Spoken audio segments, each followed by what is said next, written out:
بسم اللہ الرحمن الرحیم۔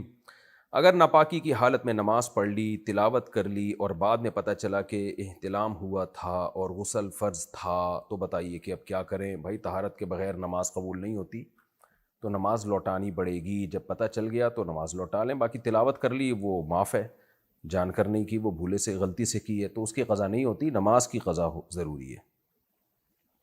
پیسے دے کر جاب حاصل کرنا کیسا ہے؟ دیکھیں، اگر آپ اس جاب کے مستحق ہیں اور آپ کو یہ خوف ہے کہ میں اس سیٹ کا اہل ہوں، لیکن دوسرا آدمی صرف پیسے دے کے وہ سیٹ حاصل کر لے گا، تو ایسی صورت میں پھر آپ کے لیے پیسے دینا جائز ہے۔ لینے والے کے لیے بہرحال ناجائز اور حرام ہے، لیکن آپ کے لیے دینا جائز ہے، کیونکہ آپ اس کے اہل ہیں اور آپ اپنا جائز حق لینے کے لیے پیسے دے رہے ہیں۔ آپ نہیں پیسے دیں گے، دوسرا پیسے دے کے جو ہو سکتا ہے اہل نہ ہو، وہ پھر اس سیٹ پہ قبضہ کر لے گا۔ تو آپ اگر اس کے اہل ہیں تو پھر پیسے دے سکتے ہیں۔ ہاں، اگر اس کے اہل نہیں ہیں تو دوسرے کا حق مارنے کے لیے اگر آپ پیسے دے رہے ہیں تو یہ پھر حرام رشوت ہے، یہ ناجائز ہے۔ تو اصل میں رشوت اسی کو کہتے ہیں۔ تو رشوت دینا اپنے جائز حق کی وصولی کے لیے تو جائز ہے، کیونکہ پھر نہ دینے میں آپ کا اپنے جائز حق سے آپ محروم ہو رہے ہوتے ہیں، اور ایسی صورت میں لینے والے کو گناہ ملے گا، دینے والے کو گناہ نہیں ملے گا۔ لیکن دوسرے کا حق دبانے کے لیے تو لینا بھی حرام اور دینا بھی حرام۔ اور باقی جاب حلال ہے یا نہیں ہے، جاب کا تعلق اس سے نہیں ہے کہ آپ نے رشوت دے کے جاب لی ہے یا رشوت دیے بغیر جاب لی ہے۔ جاب کی آمدن کا تعلق کہ ارننگ حلال ہے یا حرام، ارننگ کا تعلق اس سے کہ جو جاب ہے وہ جائز ہے یا نہیں ہے، یعنی آپ جو جاب کر رہے ہیں وہ حلال کام ہے یا حرام کام ہے۔ اگر وہ حلال کام ہے اور آپ اپنی ذمہ داری پوری کرتے ہیں تو اس کی تنخواہ بہرحال حلال ہی ہوگی۔ ایک بڑے مولانا صاحب کا کہنا ہے کہ زندہ شخص کے لیے عمرہ نہیں کر سکتے، جبکہ آپ کہتے ہیں کہ کر سکتے ہیں، وضاحت فرمائیں۔ دیکھیں، یہ جو ایصال ثواب ہے نا، اس میں بہت علماء کی مختلف آراء ہیں کہ کون سی چیزیں ثواب میں پہنچائی جا سکتی ہیں، کون سی نہیں پہنچائی جا سکتی، تو بہت ساری آراء ہیں اس میں علماء کی۔ تو ہمارے نزدیک راجح بات یہ ہے کہ اللہ کی رحمت سے اچھی امید لگانی چاہیے کہ اللہ تعالیٰ اگر مردے کو ثواب پہنچا سکتا ہے تو زندہ کو ثواب پہنچانے پر بھی اللہ پہ کوئی پابندی نہیں ہے۔ تو ثواب پہنچانا اصل میں ایک دعا ہے نا کہ اللہ میں نے جو نیکی کی ہے تو فلاں کو بھی اس کا ثواب دے دے، تو ایک دعا ہے۔ تو جیسے مردہ کے لیے جائز ہے ایسے ہی زندہ کے لیے بھی جائز ہے، تو اس لیے یہ اس میں کوئی حرج ہے نہیں اگر آپ زندہ کے لیے بھی کر لیں۔ لیکن میرا معمول یہ ہے کہ جو اسلاف میں جو طریقہ رائج تھا تو میں اسی کو فوکس کرتا ہوں۔ وہ عمرہ کرتے تھے، بس کر کے آ جاتے تھے، حج کرتے تھے، حج کر کے آ جاتے تھے۔ تو یہ فلاں کے لیے عمرہ، فلاں کے لیے حج، مجھے نہیں ملتا کہ اسلاف میں اس کا کوئی رواج تھا۔ تو جائز ناجائز کی بات نہیں کر رہا، جائز تو ہے، ناجائز ہونے کی کوئی دلیل نہیں ہے کہ جب ایصال ثواب کا ثبوت قرآن و سنت سے ثابت ہے، یعنی صحیح حدیث سے ثابت ہے، تو پھر ہر جزئیے میں ہمیں ثبوت کی ضرورت نہیں ہوگی۔ تو دلیل کے لحاظ سے تو راجح بات یہی ہے کہ سب کے لیے جائز ہے۔ لیکن یہ کہ اسلاف کو میں ہمیں ملتا نہیں ہے کہ وہ، یعنی میرے علم میں نہیں ہے، اگر کسی کے علم میں کوئی روایت ہو تو مجھے پیش کر دیں۔ تو اس میں ہمیں ملتا نہیں ہے کہ کسی نے کسی کے لیے عمرہ کیا ہو، کسی زندہ کے لیے عمرہ کیا ہو۔ تو اس لیے میرا اپنا معمول یہ، بھائی عمرہ کرتا ہوں جا کے، اللہ اللہ کرتا ہوں، اپنے والدین کے لیے عمرے میں دعائیں کرتا ہوں بہت زیادہ کہ اللہ ان کی مغفرت فرمائے، ان کے درجات کو بلند فرمائے، اور پھر والدین کے لیے، اساتذہ کے لیے۔ تو یہ اس طرح سے بھی عمرے کا ثواب ان کو ہی پہنچ رہا ہے ایک طرح سے، یعنی عمرے کی برکتیں کہ ہم نے عمرہ کیا اور دعائیں مانگی، ان کے لیے دعائیں مانگی۔ تو اسلاف میں اسی طرح کی چیز ہمیں ملتی ہے۔ تو میرا اپنا جو مزاج ہے وہ یہ ہے، باقی فتویٰ تو فتویٰ ہی ہوتا ہے۔ دلیل کے لحاظ سے جو بات راجح ہے وہ یہ کہ اللہ پر کوئی پابندی نہیں ہے، آپ کسی کے لیے بھی دعا کریں، اللہ اس کو ثواب پہنچا سکتا ہے، مردہ ہو یا زندہ ہو، اس میں کوئی فرق نہیں ہے۔ ہیئر ٹرانسپلانٹ کروانا صحیح ہے یا نہیں؟ صحیح ہے، بشرطے کہ اپنے ہی بال لگائیں، کسی دوسرے کے بال لگانا ناجائز اور حرام ہے۔ یہ حدیث میں اس کی واضح ممانعت موجود ہے، لیکن اپنے بال لگا سکتے ہیں۔ میرے ایک دیور نے ماں باپ کی مرضی کے خلاف شادی کی۔ میرے دیور نے کہا میں خاندان کو لات مار کے جا رہا ہوں، یہ کہہ کر وہ ناراض ہو کر چلا گیا۔ میرے سسر نے ان کے حصے کا مکان میرے بچے کے نام لکھ دیا۔ ساس سسر کے انتقال کے بعد میرے شوہر اور دیور میں تعلقات بحال ہو گئے، مگر ہم وہ مکان بیچ چکے ہیں، ہمارے بارے میں کیا حکم ہے؟ آپ کے سسر نے جب وہ مکان آپ کے بچے کے نام لکھا تو بچے کے ولی کو وہ مکان ہینڈ اوور کیا تھا یا نہیں کیا تھا، یہ دیکھنا پڑے گا۔ اگر بچہ نابالغ تھا تو بچے کے ولی تو باپ ہوتا ہے، تو باپ کو ہینڈ اوور کا مطلب چابیاں دے کے اور اس گھر میں اپنا سامان بھی سارا باہر نکال کے یا سامان سمیت وہ مکان ہبہ کیا اور مکمل قبضے میں دے دیا۔ پھر آپ کے ہسبینڈ جو ہیں، جو بچے کے باپ تھے، وہ اس مکان کے اندر داخل ہوئے، اس طرح سے عمل اگر کیا تو اس کو قبضہ کہا جاتا ہے۔ اگر یہ سارا پروسیس نہیں ہوا تھا اور صرف مکان ڈاکومنٹیشن میں آپ کے بچے کے نام کر دیا انہوں نے، تو اس سے مکان کی ملکیت ٹرانسفر شرعی طور پر نہیں ہوتی۔ اور پھر اگر سسر صاحب کا انتقال ہو گیا تو اس میں آپ کے دیور کا وراثت میں حصہ تھا، تو انتقال کے بعد اگر آپ نے بیچ بھی دیا تو وہ بیچی ہوئی رقم پھر آپ کو دیور کو اس کا وراثت کا حصہ دینا پڑے گا۔ ہاں، اگر انتقال سے پہلے آپ نے بیچ دیا، سسر کے انتقال سے پہلے، اور بیچ کے رقم اپنے ہاتھ میں مکمل لے لی، تو پھر یہ بھی قبضہ ہی شمار ہوگا کہ بھئی یہ رقم آپ کے ہاتھ میں آ گئی ہے تو قبضہ ہے، تو قبضہ کا مطلب پھر یہ وراثت میں اس کا حصہ نہیں ہے، پھر یہ آپ کے بچے کا ہو گیا۔ تو خلاصہ کلام کا یہ نکلا کہ سسر صاحب نے اپنی زندگی میں وہ مکان ہینڈ اوور کیا تھا تو بچے کی ملکیت ثابت ہو گئی، اگر ہینڈ اوور نہیں کیا تھا تو محض کاغذ میں نام کر دینے سے ملکیت نہیں ہوئی، اس میں دیور کا حصہ ہے۔ باقی یہ بات ویسے غلط ہے کہ دیور نے اپنی مرضی سے شادی کی ہے تو اس کو وراثت سے محروم کر دینا، یہ عمل بہرحال ناجائز ہے۔ وجاہت علی صاحب کراچی سے پوچھتے ہیں، حدیث میں ہے کہ عشاء اور فجر کی نماز با جماعت ادا کریں تو پوری رات عبادت کا ثواب ملتا ہے۔ میرا سوال یہ ہے کہ اس فضیلت کو حاصل کرنے کے لیے ضروری ہے کہ عشاء اور فجر کی نماز میں کوئی رکعت فوت نہ ہو، یا مسبوق بھی اس فضیلت کو حاصل کر سکتے ہیں؟ دیکھیں، مسبوق کے لیے بھی یہ فضیلت ہے، لیکن جتنی رکعتیں چھوٹیں گی اتنا ہی فضیلت سے محروم ہو جائے گا۔ جو تکبیر اولیٰ سے نماز پڑھ رہا ہے، اس اصل میں تو المطلق اذا اطلق یراد بہ الفرد الکامل، جب بھی کسی چیز میں حدیث میں کوئی الاطلاق کوئی فضیلت بیان کی جاتی ہے تو وہ فرد کامل کے لیے فضیلت ہوتی ہے۔ فرد کامل کا مطلب یہ ہے کہ شروع سے چاروں رکعتیں عشاء کی جماعت کے ساتھ ہوں اور فجر کی 2 رکعتیں جماعت کے ساتھ ہوں، یہ فضیلت اس کے لیے۔ اب جتنی رکعتیں نکلتی چلی جائیں گی، فضیلت اسی حساب سے کم ہوتی چلی جائے گی۔ خلیل احمد انڈیا سے، کیا ہر بچے کا عقیقہ کرنا ضروری ہے یا سنت ہے یا مستحب ہے؟ کوئی کہتا ہے کہ عقیقہ نہ کرنے سے بچہ بیمار پڑ جاتا ہے، کیا یہ صحیح ہے؟ حدیث میں آتا ہے کہ جب تک بچے کا عقیقہ نہیں ہوتا، تو حدیث کا مفہوم میں اپنے الفاظ میں بیان کر رہا ہوں، تو وہ اس میں یعنی حدیث سے کے مفہوم سے پتہ چلتا ہے کہ اس کو مصائب کا خطرہ ہوتا ہے۔ لیکن یہ حدیث ابتدائے اسلام پر محمول ہے کہ جب بقرعید کی قربانی واجب نہیں ہوئی تھی۔ احناف کا موقف اس بارے میں تمام طرح کے دلائل کو سامنے رکھ کر اور اسلاف کے اقوال کو سامنے رکھ کر یہ ہے کہ عقیقہ ابتدا میں واجب تھا، تو اس وقت یہ حکم تھا کہ جب تک عقیقہ نہ ہو جاتا، بچہ جو ہے وہ اس میں خطرہ ہوتا تھا اس بات کا کہ بلائیں اور مصائب اس کی طرف متوجہ ہو سکتے ہیں۔ لیکن جب بقرعید کی قربانی واجب ہوئی، جانور ذبح کرنا بقرعید میں واجب ہو گیا، تو اس قربانی نے پچھلی تمام قربانیوں کو منسوخ کر دیا۔ منسوخ بئی معنی کہ اس کا واجب ہونا منسوخ ہو گیا۔ تو اب عقیقہ احناف کے نزدیک ان دلائل کی روشنی میں سنت ہے، واجب نہیں ہے، کوئی فرض واجب نہیں ہے، سنت مؤکدہ بھی نہیں ہے، سنت غیر مؤکدہ ہے۔ کوئی کر لے اچھی بات ہے، نہ کرے تو کوئی گناہ نہیں ہے، اور اگر نہ کرے تو کوئی انشاءاللہ بلاؤں کا خطرہ بھی نہیں ہے بچے کو، کیونکہ اب چیز واجب نہیں رہی، وہ سنت اور مستحب کے درجے میں آ گئی ہے۔ تو قربانی جو بقرعید والی ہے وہ بہرحال واجب ہے، تو اگر کر دیں اچھی بات ہے، اور اللہ سے امید کی جا سکتی ہے کہ بچہ اور زیادہ محفوظ ہو جائے، اور نہیں بھی کریں تو بھی کوئی گناہ نہیں ہے، لیکن کر لیں تو بہرحال اچھی بات ہے۔ تو خلاصہ کیا نکلا کہ عقیقہ کرنا مستحب عمل ہے، واجب نہیں ہے، اور اگر کوئی نہ کرے تو کوئی خطرہ انشاءاللہ بچے کو نہیں ہے کوئی مصیبت میں پڑنے کا۔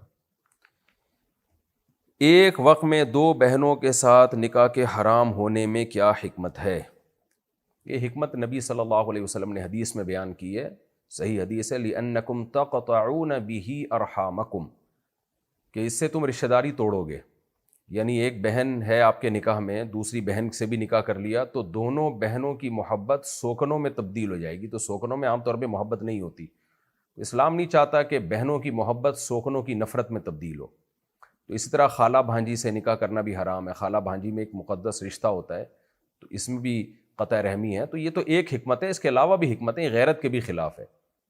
تو حدیث میں جب کسی حکم کی کوئی حکمت بیان ہوتی ہے تو اس کا مطلب یہ نہیں ہوتا کہ یہ حکمت جہاں پائی جائے گی وہاں حکم ہوگا، جہاں نہیں پائی جائے گی وہاں حکم نہیں ہوگا. مثال کے طور پر بعض دفعہ دونوں بہنیں راضی ہوں اگر کسی کی بیوی بننے پر، اور ان میں محبت پیدا ہو رہی ہے، پھر بھی یہ حرام ہے، پھر بھی جائز نہیں ہے. لیکن جنرلی جو ایک حکمت اس کی بیان کی گئی ہے وہ ہے اس سے رشتہ ٹوٹتا ہے، یعنی بہنوں کی محبت سوکنوں کی نفرت میں تبدیل ہوتی ہے. تو اسلام میں بہنوں کی محبت کی بڑی ویلیو ہے کہ اللہ چاہتے ہیں کہ بہنیں بہنیں ہی رہیں، وہ ان میں آپس میں چپکلش نہ ہو.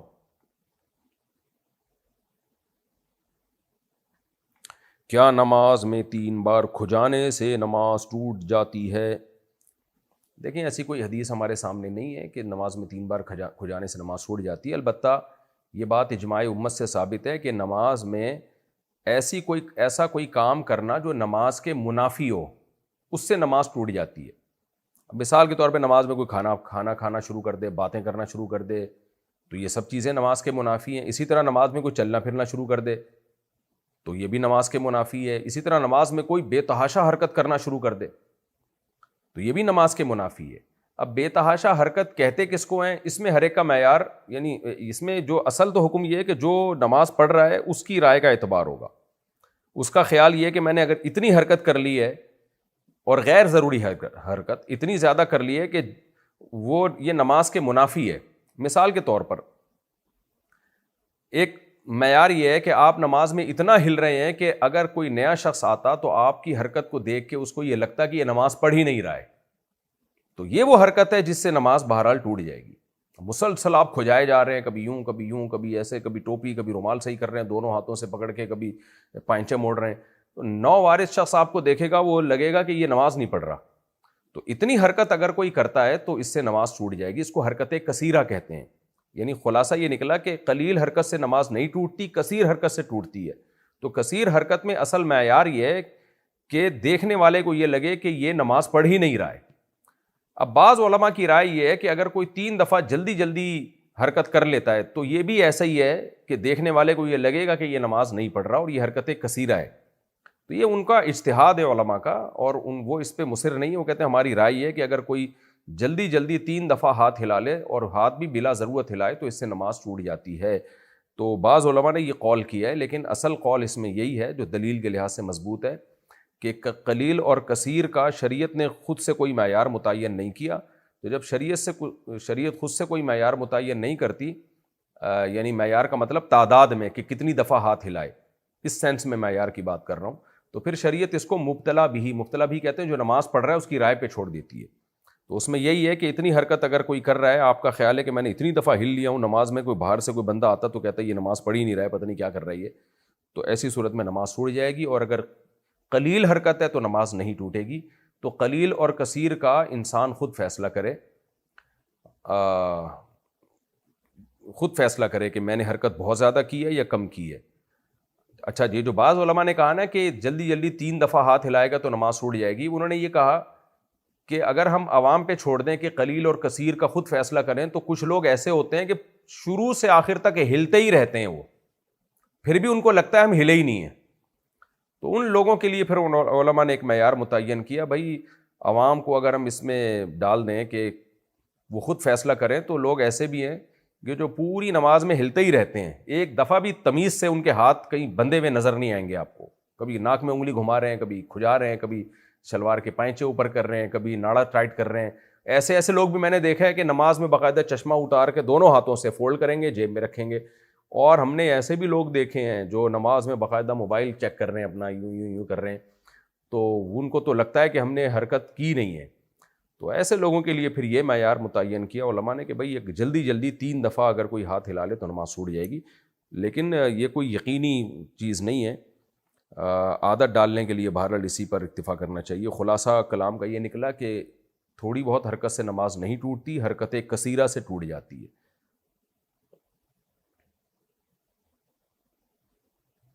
کیا عورت جنازے کی نماز پڑھا سکتی ہے؟ عورت کے لیے امامت کرنا مکروہ اور ناپسندیدہ ہے، اس لیے جنازہ ہو یا کوئی بھی فرض ہو، اور مردوں کو تو پڑھا ہی نہیں سکتی، وہ تو نماز ہی نہیں ہوگی۔ مجھے بد نظری کی بیماری ہے، وہ مجھ سے چھوٹ ہی نہیں رہی تھی، اس لیے میں نے قسم کھائی تھی کہ اگر وہ گناہ مجھ سے دوبارہ ہوگا تو جب میں پہلی شادی کروں گا تو میری بیوی کو طلاق ہو جائے گی۔ اب مجھ سے وہ گناہ ہو گیا ہے اور مجھے شادی کرنی بھی ضروری ہے۔ اب اس قسم سے باہر نکلنے کے لیے ایک مفتی صاحب نے ہیلا بتایا کہ اگر کسی نابالغہ لڑکی کے باپ سے کہلوا کر اس کی بیٹی سے شادی کر کے اس قسم سے باہر نکلا جا سکتا ہے۔ مفتی صاحب کیا یہ ہیلا صحیح ہوگا یا کوئی اور ہیلا بھی ہے؟ بھائی نابالغ کیا، بالغ لڑکی سے بھی یہ ہیلا ہو سکتا ہے۔ ہیلا کیا، بس آپ جب شادی کریں گے تو طلاق واقع ہوگی۔ اب اگر ایک طلاق کا آپ نے کہا تھا، یعنی مطلق طلاق کا لفظ بولا تھا کہ اگر میں نے بد نظری کی تو جب میں شادی کروں گا تو میری بیوی کو طلاق، تو شادی کرتے ہی ایک طلاق ہو جائے گی، وہ طلاق بائن ہوگی، دوبارہ نکاح کر لینا پھر دوبارہ اسی سے، 3 طلاقیں نہیں ہوں گی۔ تو دوبارہ یعنی پھر دوبارہ پبلکلی نکاح کرنے کی ضرورت نہیں ہے، بلکہ جب رخصتی ہو تو بیوی کو آپ بتا دیں، بھائی میں اس کو پوری بات نہ بتائیں، اس کو بتا دیں کہ میں احتیاطاً دوبارہ تجدید نکاح کرنا چاہتا ہوں، اور تجدید نکاح کا طریقہ آپ کسی بھی عالم سے پوچھ لیں، بیوی آپ کو وکیل بنا دے کہ آپ اپنے آپ سے میرا نکاح دوبارہ پڑھا دیں اتنے مہر میں، وکیل بنا دے گی تو آپ 2 گواہوں کے سامنے کہیں کہ بھئی فلانی بنت فلاں سے میں نے دوبارہ نکاح کر لیا اتنے مہر میں، تو نکاح ہو جائے گا، آئندہ 2 طلاقوں کا اختیار رہے گا۔ اور یہ بھی ہو سکتا ہے کہ کسی اجنبی خاتون سے نکاح کر لیں آپ اور اس کو بتا دیں بھائی میں نے ایسی قسم اٹھائی ہوئی ہے، نکاح کرتے ہی نکاح ختم ہو جائے گا، اور آپ پہ عدت بھی واجب نہیں ہوگی چونکہ رخصتی نہیں ہوئی ہے، میرے اوپر مہر واجب ہو جائے گا، وہ میں آپ کو آدھا مہر واجب ہو جائے گا، وہ میں آپ کو دے دوں گا، اور اس کو بتا دیں کسی بھی خاتون کو، تو ایسے نکاح ہوتے ہی طلاق ہو جائے گی، اس کو آدھا مہر مل جائے گا اور عدت بھی اس پہ واجب نہیں ہوگی، آپ پھر دوبارہ پراپر شادی کر لیں، آپ کی قسم ایک دفعہ میں پوری ہو جائے گی۔ اور اگر 3 طلاقوں کی قسم کھائی تھی آپ نے کہ اگر میں نے کسی خاتون سے نکاح کیا تو اس خاتون کو 3 طلاقیں، اس طرح کے الفاظ کہے تھے، تو پھر نکاح کرتے ہی 3 طلاقیں واقع ہو جائیں گی، تو ہو جائیں۔ آپ فیک نکاح کریں کسی خاتون سے، فیک کا مطلب یہ کہ جس کو نہ رکھنا ہو آپ نے، اس کو پوری صورتحال بتا دیں، بھائی میں نے ایسے قسم اٹھائی ہوئی ہے تو میں نکاح کرتا ہوں، اور نکاح کرتے ہی طلاق واقع ہو جائے گی، 3 طلاقیں، تو آپ کو آدھا مہر میں دے دوں گا، اور عدت بھی آپ پہ واجب نہیں ہے، تو پھر پراپر وے میں جہاں چاہیں آپ نکاح کر لیں۔ لیکن آپ میرے پاس ہوتے تو ہمارے ہاں قریب میں تھانہ ہے، ایس ایچ او صاحب کو میں بلا کے ایک دفعہ آپ کے اگلے پچھلے گناہ ضرور معاف کرواتا، کیونکہ یہ دین کے ساتھ بدترین قسم کا مذاق ہے، اس طرح کی قسمیں اٹھانا، شرعی مسائل کو کھلواڑ بنانے والی بات ہے۔ طلاق کوئی ایسی فضول ایسی چیز نہیں ہے کہ آپ نے جو ہے وہ میں نے یہ کیا تو بیوی کو طلاق، وہ کیا تو بیوی کو طلاق۔ بھائی بد نظری چھوڑنے کے اور 20 طریقے ہیں، آپ وہ طریقہ اختیار کرو۔ طلاقوں کو معلق کرنا یہ کوئی خاندانی لوگوں کا کام نہیں ہے۔ 2 رکعت پڑھ کے توبہ استغفار بھی کریں، اور آئندہ ایسی حماقت سے اجتناب کریں، اس طرح کی قسمیں اٹھانے سے۔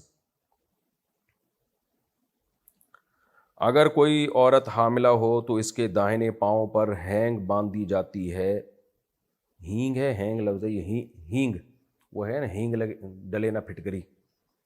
اور کچھ خواتین اپنے پاس لوہے کی کوئی چیز جیسے تالا چابی ساتھ رکھتی ہیں، اور تکیے کے نیچے ماچس یا چھری رکھ کر سوتی ہیں، سینے یا بازو پر پیاز باندھ لیتی ہیں۔ پوچھنے پر ان کا جواب یہ ہوتا ہے کہ ایسے میں غیبی طاقتیں، جنات یا سیب یا شیاطین حاملہ خواتین پر جلد حملہ آور ہوتے ہیں یا ان کے بچے کے ساتھ لگ جاتے ہیں، اس لیے وہ ان چیزوں کو اپنے پاس رکھتی ہیں کہ پیاز کی بو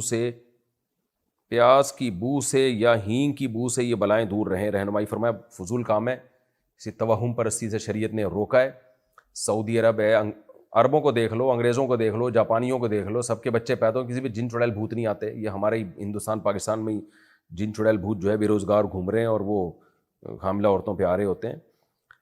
توہم پرستی سے اسلام نے بہت روکا ہے۔ ہر شرک کی بنیاد ہی وہم سے شروع ہوتی ہے، تو اس لیے یہ ناجائز کام ہے، ان کو چھوڑ دیں آپ۔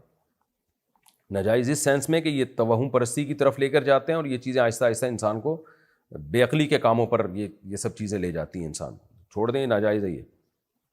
اگر کوئی عورت، اچھا یہ ہو گیا، والدین اپنے بچوں کی شادی میں دلچسپی نہیں رکھتے، کیا میں ان کی اجازت کے بغیر نکاح کر سکتا ہوں؟ اور اگر میں نے کوئی زنا کیا تو اللہ تعالیٰ کس کو سزا دے گا؟ اگر آپ کے پاس آمدن ہے، آپ اپنے خرچے پہ اپنی بیوی کو پال سکتے ہیں، رہائش دے سکتے ہیں، تو ماں باپ کو راضی کر کے نکاح کرنا اچھی بات ہے، لیکن اگر وہ اجازت نہیں دے رہے تو پھر آپ خود بھی نکاح کر سکتے ہیں۔ زنا کرنے میں آپ کو بھی گناہ ہوگا، اور اگر والدین آپ کو نکاح سے روکیں گے تو پھر اگر آپ سے کوئی گناہ ہوا تو اس گناہ میں والدین بھی شریک ہوں گے۔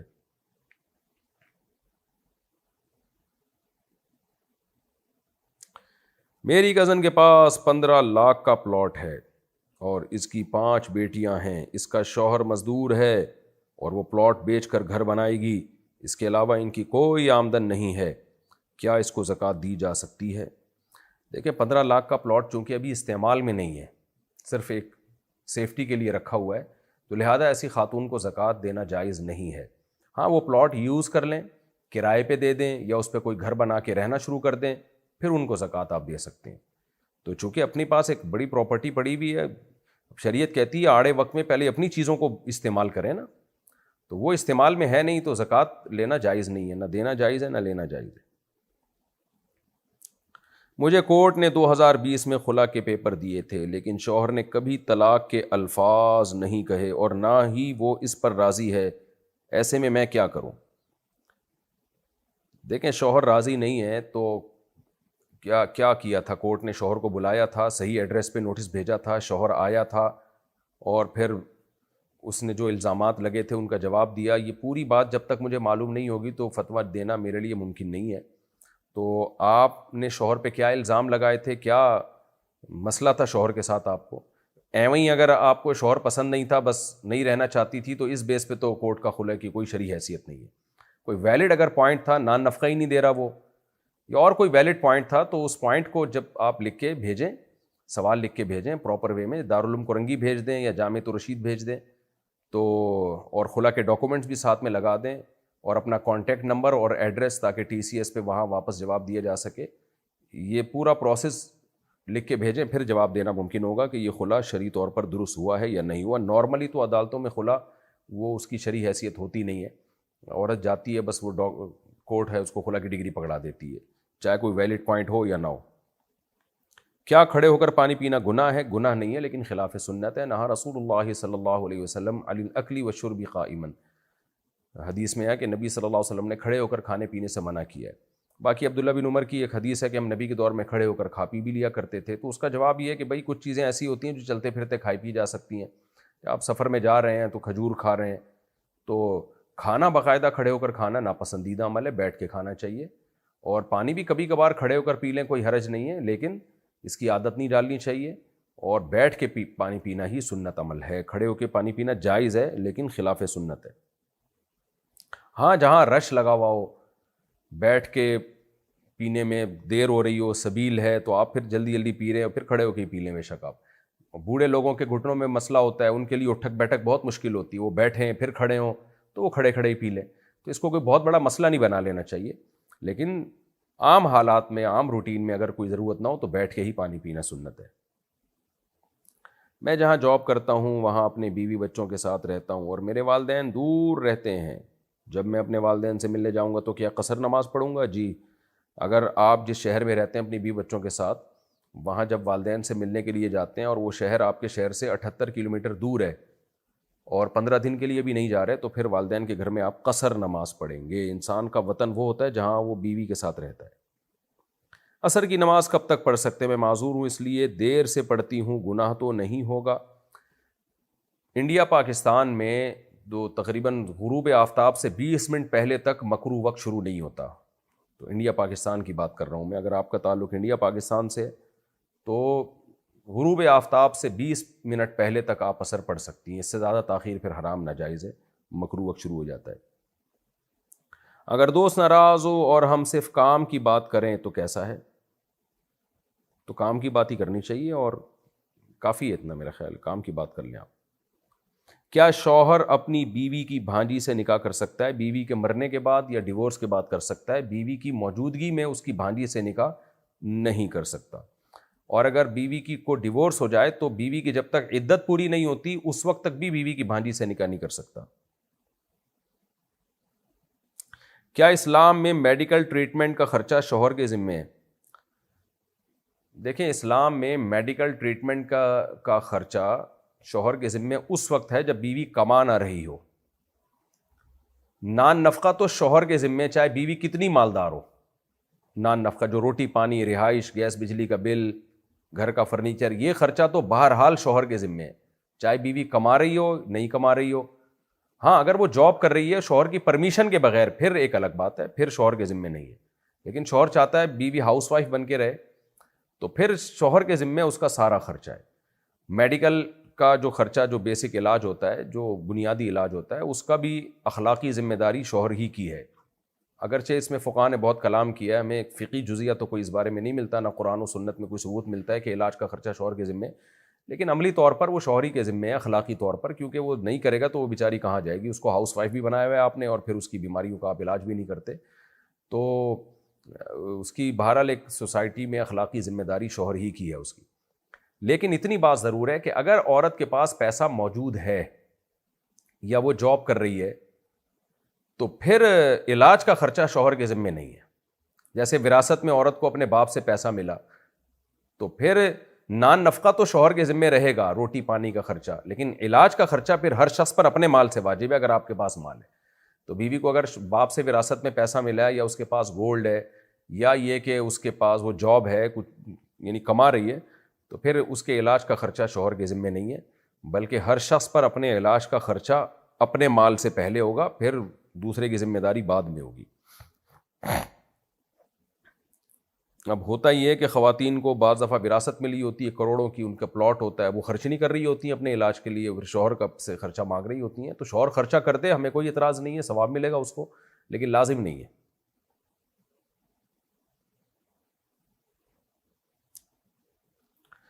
اگر روڈ پر پیسے پڑے مل جائیں تو کیا کریں؟ اٹھا کے مالک تلاش کریں, جتنا ممکن ہو دکان والوں کو بولیں یار کوئی بندہ یہاں سے گزر رہا ہو پیسے تلاش کرتا ہوا تو ہمیں بتانا. جب بالکل مایوس ہو جائیں تو اگر آپ مالدار ہیں تو غریب ہیں تو استعمال کر لیں اس نیت سے کہ جب اصل مستحق آئے گا تو اس کو دے دیں گے, اور اگر مالدار ہیں تو صدقہ کر دیں. میرے جاننے والے ہیں انہوں نے غیر مسلم لڑکی کو مسلمان کر کے اس سے نکاح کیا, لیکن شادی کے بعد جب اس لڑکی سے بات ہوئی تو وہ کہتی ہے کہ میں نے دل سے اسلام قبول نہیں کیا ہے اور وہ ابھی بھی اپنے مذہب کی پیروی کرتی ہے, تو کیا اس کا نکاح جائز ہے اور ہمارا ان کے ساتھ کھانا پینا جائز ہوگا؟ نہیں, بالکل جائز نہیں ہے نکاح. اور دل سے چونکہ اس نے بول دیا منہ سے کہ میں نے دل سے اسلام قبول نہیں کیا, تو یہ اگر بالفرض اسلام قبول کیا بھی تھا تو یہ الفاظ بولتے ہی کافر ہو گئی وہ دوبارہ, تو آپ کا اسے تعلق ٹھیک نہیں ہے, کیونکہ اس نے اسلام کو ایک مذاق بنایا ہے, ایک جو ہے نا ایک مذاق کی چیز سمجھا ہے کہ قبول کر لیا اور بول رہی ہے کہ میں نے دل سے نہیں کیا, تو کرنا ہی نہیں تھا آپ نے, تو اس کا بائیکاٹ کریں, اور یہ نکاح بھی ٹھیک نہیں ہے. میں نے عمرے پر جانے کی نیت سے کچھ پیسے جمع کیے تھے, تو کیا میں ان پیسوں سے کچھ اور چیز خرید سکتا ہوں؟ جی کر سکتے ہیں. کوئی عمرے کے لیے پیسے جمع کرنے سے کوئی عمرہ لازم نہیں ہو جاتا. کیا نبی صلی اللہ علیہ وسلم کے لیے قرآن مجید پڑھنا جائز ہے؟ جائز ہے, لیکن کس کی ہمیں کوئی اسلاف میں نہیں ملتا کہ صحابہ نے کبھی نبی کے لیے قرآن پڑھاؤ, اس لیے وہی کام کریں جو اس اسلاف سے سیدھا سیدھا چلتا ہوا آ رہا ہے. قرآن پڑھیں, اللہ سے دعا مانگیں, اس میں نبی پہ درود پڑھ لیں, تو یہ زیادہ میرا خیال ہے یہ زیادہ بہتر طریقہ ہے. تو اس لیے آپ قرآن پڑھا کریں ثواب کی نیت سے اور سمجھنے کی نیت سے, اور پھر قرآن کے بعد دعا مانگا کریں, دعا میں نبی پہ درود پڑھ لیا کریں. تو یہ طریقہ جو ہے نا اسلاف کے عمل کے زیادہ قریب ہے. احرام کی حالت میں انگوٹھی یا گھڑی پہن سکتے ہیں؟ جی پہن سکتے ہیں. مفتی صاحب امام کا مصلی محراب سے کتنا باہر ہونا چاہیے؟ جتنا بھی ہو, کوئی فرق نہیں پڑتا اس سے, مسجد کی لوکیشن کے حساب سے جہاں بھی سوٹیبل جگہ ہو امام کے لیے بنا لیں. اگر کسی نے روزے کی حالت میں زنا کر لیا تو کفارہ کیا ہوگا؟ لا حول ولا قوت الا باللہ. 60 روزے بھی ہوں گے کفارے کے, لگاتار 60 روزے رکھنے پڑیں گے, اور ایک روزہ قضا بھی, اور گناہ کبیرہ سے توبہ بھی. اور یہ کبیرہ در کبیرہ ہے, ڈبل کبیرہ ہے کہ ایک تو زنا اور اوپر سے روزے کی حالت میں. یہ روزہ بشرطے کہ رمضان کا روزہ ہو. اگر نفلی روزہ تھا تو پھر اس میں کفارہ نہیں ہے, کبیرہ گناہ ہے اور قضا ہے, کفارہ نہیں ہے اس میں. محمد ارشد انڈیا سے, حرام کا ہدیہ لینا کیسا ہے؟ اگر کوئی حرام پیسوں سے عمرہ کر لے تو کیا حکم ہے؟ عمرہ نہیں ہوگا, اس کا گناہ ملے گا. اور ہدیہ بھی لینا جائز نہیں ہے، حرام، اگر یقین ہے کہ یہ حرام پیسوں سے ہی ہدیہ خرید کے دے رہا ہے ہم کو، تو اگر لے لیا تو اس کی قیمت صدقہ کر دیں یا وہ ہدیہ صدقہ کر دیں، یا تو اس کی قیمت صدقہ کر دیں تو وہ حلال ہو جائے گا آپ کے لیے، یا وہ چیز ہی صدقہ کر دیں۔ جمعرات کو روٹی پر فاتحہ پڑھنا کیسا ہے؟ ثابت نہیں ہے، بدعت عمل ہے، اس سے اجتناب کرنا چاہیے۔ قضا نماز میں صرف فرض ہی پڑھ سکتے ہیں یا سنتیں بھی پڑھ سکتے ہیں؟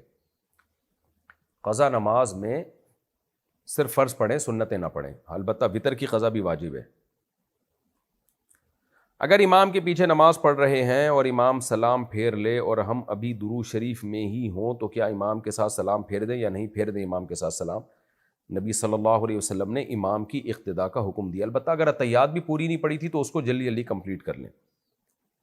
اگر نماز میں سامنے سے چھوٹے بچے گزر جائیں تو کیا نماز ہو جائے گی یا نہیں؟ کیا نماز دہرانی پڑے گی؟ نہیں جی، نماز ہو جائے گی، دہرانی نہیں پڑے گی، البتہ نماز میں آگے سترا رکھا کریں۔ کیا عورت امام بن کر نماز پڑھا سکتی ہے؟ مردوں کو تو پڑھائے گی تو مردوں کی نماز نہیں ہوگی، اگر عورتوں کی جماعت کرے گی تو کراہت کے ساتھ جائز ہے۔ کراہت کا مطلب یہ کہ یہ قابل تعریف عمل نہیں ہے، اسلاف میں ہمیں اس کا رواج نہیں ملتا، اور جتنے بھی امت کے علماء صلحاء، چاہے وہ خواتین ہوں چاہے وہ مرد ہوں، وہ اس سے اجتناب کرتے رہے ہیں۔ تو ایک آدھ روایت سے صرف جواز ثابت ہوتا ہے، اس عمل کی ترغیب نہیں ہوتی۔ تو ہمیشہ صحابیات یا تو مسجد میں مردوں کے پیچھے جماعت سے نماز پڑھتی تھیں یا گھر میں اکیلی نماز پڑھتی تھیں۔ اچھا بھائی، ایڈوکیٹ کی جاب کرنا کیسا ہے؟ جائز ہے، ظلم نہ کریں کسی کے اوپر، بلکہ اس زمانے میں ضروری ہے، کیونکہ وکیلوں میں کرپٹ وکیل بھی بہت آ گئے ہیں، تو ایماندار وکیل اگر نہیں ہوں گے تو پھر کرپشن ہی پھیلے گی نا۔ تو اس لیے جیسے بہت سے وکیل الحمدللہ ایماندار ہوتے ہیں، تو اگر یہ لوگ سارے چھوڑ چھاڑ کے چلے جائیں گے یا نئے لوگ نہیں آئیں گے اچھے لوگ، تو یہ تو عدلیہ کا سارا نظام ہی تباہ و برباد ہو جائے گا۔ جب میں نماز پڑھتا ہوں تو ادھر ادھر کے بہت خیالات آتے ہیں، اور اگر آنکھ بند کر لوں تو نہیں آتے، تو کیا میں آنکھ بند کر کے نماز پڑھ سکتا ہوں؟ یہ ایک وہم ہوتا ہے کہ آنکھ بند کرنے سے خیالات بند ہوتے ہیں، بلکہ الٹا خیالات اور بھی زیادہ خطرہ ہو جاتا ہے۔ تو پراپر وے میں جو سنت کے طریقے سے آپ نماز پڑھیں، نبی صلی اللہ علیہ وسلم آنکھیں کھول کے نماز پڑھا کرتے تھے، تو آپ بھی اسی سنت کو فالو کریں۔ خیالات آ رہے ہیں تو آنے دیں، اپنی طرف سے کوشش کریں کہ نہ آئیں، پھر بھی آتے ہیں تو آنے دیں، کوئی گناہ نہیں ہوگا انشاءاللہ۔ میں نے اپنے شوہر سے کہا کہ مجھے تمہارے ساتھ نہیں رہنا، تو انہوں نے کہا کہ ہر وقت طلاق طلاق کرتی رہتی ہو، لے لو۔ میں نے کہا یہ بات اب دوبارہ نہیں کہنا، تو انہوں نے کہا کہ نہیں، تمہیں طلاق چاہیے تو جاؤ۔ میں نے کہا کیا مجھے طلاق دے دی ہے؟ تو انہوں نے کہا جاؤ، سب ختم، اس کا کیا حکم ہے؟ دیکھیں، جب پہلی دفعہ آپ نے کہا نا کہ میں نے تمہارے ساتھ نہیں رہنا، تو انہوں نے کہا ہر وقت طلاق طلاق کرتی ہو، جاؤ لے لو، تو جاؤ لے لو کا تو مطلب یہ بھی غالب اس میں یہی ہے کہ جاؤ لے لو، یعنی لے لو مجھ سے طلاق، میں تمہیں دے دوں گا۔ تو ان الفاظ میں طلاق واضح نہیں ہے، یہ طلاق کے معنی میں۔ اس میں شوہر کی نیت پوچھی جائے گی، لے لو کا کیا مطلب ہے؟ جاؤ لے لو کہ یعنی لے لو، ابھی میں نے دے دی ہے۔ اگر شوہر کہتے ہیں میرا مقصد یہ تھا کہ جاؤ لے لو، یعنی دے دی میں نے تو لے لو، تو پھر طلاق ہو گئی ہے۔ اور اگر شوہر کہتے ہیں میری نیت دھمکی تھی، طلاق نہیں تھی، تو پھر طلاق نہیں ہوئی ہے۔ اس طرح دوبارہ جب آپ نے کہا کہ یہ بات اب دوبارہ نہیں کرنا، تو انہوں نے کہا کہ نہیں، تمہیں طلاق چاہیے تو جاؤ، تو اس میں بھی دو مبہم کلام ہے۔ یہ تمہیں طلاق چاہیے تو جاؤ، یعنی جاؤ لے لو، میں دینے کے لیے تیار ہوں، یہ بھی مطلب ہو سکتا ہے، اور اس کا مطلب یہ بھی ہو سکتا ہے تمہیں طلاق چاہیے تو جاؤ، یعنی دے دی میں نے۔ تو شوہر سے پوچھی جائے گی نیت کہ اس دوسرے جملے سے آپ کی کیا مراد تھی۔ اگر وہ کہتے ہیں میری نیت طلاق کی تھی تو طلاق ہو جائے گی۔ اور تیسرا جملہ جو آپ نے کہا، میں نے کہا مجھے طلاق دے دی ہے، تو انہوں نے کہا جاؤ، سب ختم، اس کا کیا حکم ہے؟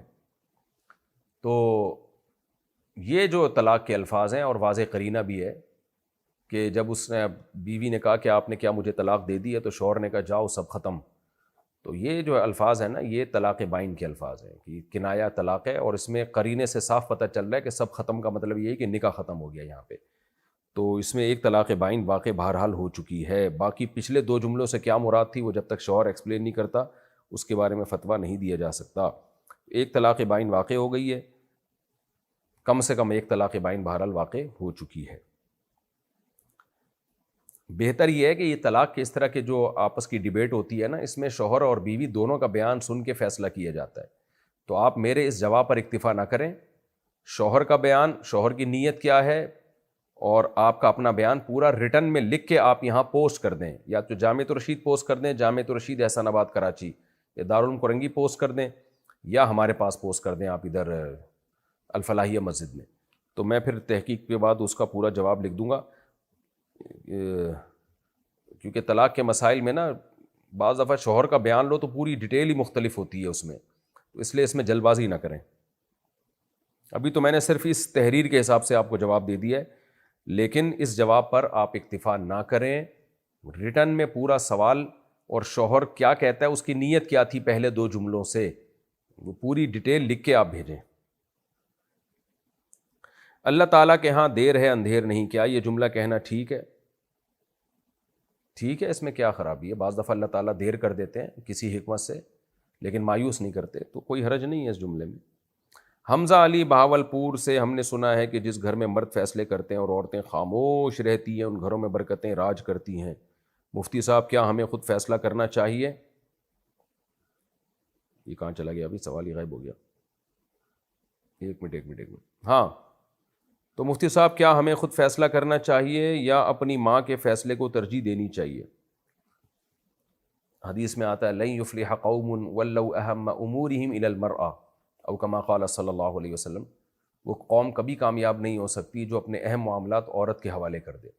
تو جب تک گھروں میں مردوں کی سربراہی ہوتی تھی تو گھروں میں خیر برکتیں زیادہ تھیں، جب خواتین کے ہاتھ میں معاملات آتے ہیں تو معاملات پیچیدہ ہونا شروع ہو جاتے ہیں۔ جنرلی یہی اصول ہے، ہاں کچھ گھر اس سے مستثنیٰ ہو سکتے ہیں، ظاہر ہے ہر جگہ مرد سمجھدار نہیں ہوتے، بعض گھر میں ایسے ہوتے ہیں مرد بے وقوف ہوتا ہے، عورتیں صحیح فیصلے کر رہی ہوتی ہیں، لیکن جنرلی جو ایک اصول ہے، ایک ضابطہ جو شریعت نے دیا ہے وہ یہی ہے کہ بڑے اہم فیصلے مردوں کے ہاتھ میں ہونے چاہیے۔ تو اگر آپ بڑے ہو چکے ہیں، بالغ ہو چکے ہیں، سمجھدار ہو چکے ہیں، تو پھر آپ اہم معاملات میں خود فیصلہ کریں، یہ زیادہ بہتر ہے۔ اچھا، اس بات کو میں خواتین غصہ تو بہت ہوتی ہیں کہ لو بھائی گھروں میں اہم فیصلے سارے مرد کریں گے تو ہماری تو ویلیو ختم ہو رہی ہے۔ حقیقت یہ ہے کہ اگر گھروں میں فیصلے، جن خاندانوں میں فیصلے خواتین کے ہاتھ میں ہوتے ہیں نا، ان میں خواتین ہی کے ساتھ زیادتی ہو رہی ہوتی ہے، کبھی بہو پہ ظلم ہو رہا ہوگا، کبھی ساس پہ ظلم ہو رہا ہوگا، کبھی نندوں پہ، جٹھانیوں پہ۔ تو سربراہی مرد کے ہاتھ میں رہے تو معاملہ سیٹ رہتا ہے، اور مرد اگر صرف کہنے کی حد تک سربراہ ہو اور وہ یا تو اپنی ماں کے اشاروں پہ چل رہا ہو یا بیوی کے اشاروں پہ چل رہا ہو یا بہنوں سے پوچھ کے چل رہا ہو اور معاملات بہنوں کے کنٹرول میں ہو، تو گھروں کی واٹ لگ جاتی ہے اور اس میں عورتوں کا نقصان ہوتا ہے۔ مرد تو باہر ٹائم پاس کر لے گا، عورت بیچاری کہاں جائے گی گھر سے باہر وہ؟ تو اس لیے خواتین کا بھی فائدہ اسی میں ہے کہ کنٹرول مردوں کے ہاتھ میں رکھیں۔ تو یہ اسلام نے خواتین کو فیور دیا ہے کہ عورت کے حقوق کا تحفظ ہوگا جب گھروں میں کنٹرول مردوں کے ہاتھ میں ہوگا۔ ہاں، یہ ایک خواتین کو شکایت ہوتی ہے ہمارے مرد بدتمیز ہیں، بد اخلاق ہیں، اگر کنٹرول ان کے ہاتھ میں وہ تمیز سے بات نہیں کرتے، تو مردوں کو تمیز سیکھنی چاہیے۔ لیکن یہ تو نہیں ہوتا نا کہ جو سربراہی کا حل ہے اس سے سربراہی چھین لی جائے۔ تو مردوں کو اپنے اخلاق کو سنوارنا چاہیے اور فیصلے سوچ سمجھ کے کرنے چاہیے۔ یہ تو ایک الگ بات ہے، لیکن پھر بھی مرد کے بد اخلاق ہونے کے سائیڈ ایفیکٹ اتنے خطرناک نہیں ہیں جتنے خطرناک یہ ہے کہ سارے معاملات عورت کے ہاتھ میں دے دیے جائیں، اس کے سائیڈ ایفیکٹ زیادہ ہیں۔ ضیاء اللہ صاحب لاہور سے، اچھا یہ بھی ایک اس سے پہلے ایک سوال ہے، کیا عورت ایام گزرنے کے فوراً بعد تلاوت کر سکتی ہے؟ کچھ لوگ کہتے ہیں کہ ایام گزرنے کے بعد، ابے یار یہ بار بار یہ، ہاں جی، کیا عورت ایام گزرنے کے فوراً بعد تلاوت کر سکتی ہے؟ کچھ لوگ کہتے ہیں کہ ایام گزرنے کے 10 دن کے بعد تلاوت کرنی چاہیے۔ بالکل غلط بات ہے، جب بلیڈنگ بند ہو گئی اور غسل کر لیا تو پاک ہو گئی، تلاوت کریں، 10 دن ضروری نہیں ہے۔ کیا الٹے ہاتھ سے جانور ذبح کر سکتے ہیں؟ خلاف سنت ہے بھائی، جانور ذبح کرنا بھی ایک عبادت کا عمل ہو رہا ہوتا ہے اور اللہ کا نام لیا جا رہا ہوتا ہے، اور نبی صلی اللہ علیہ وسلم ہر برکت والا کام دائیں ہاتھ سے کیا کرتے تھے، تو یہ خلاف سنت ہے جانور ذبح کرنا بائیں ہاتھ سے، اس سے روکنا چاہیے، دائیں ہاتھ سے ذبح کرنا چاہیے جانور کو۔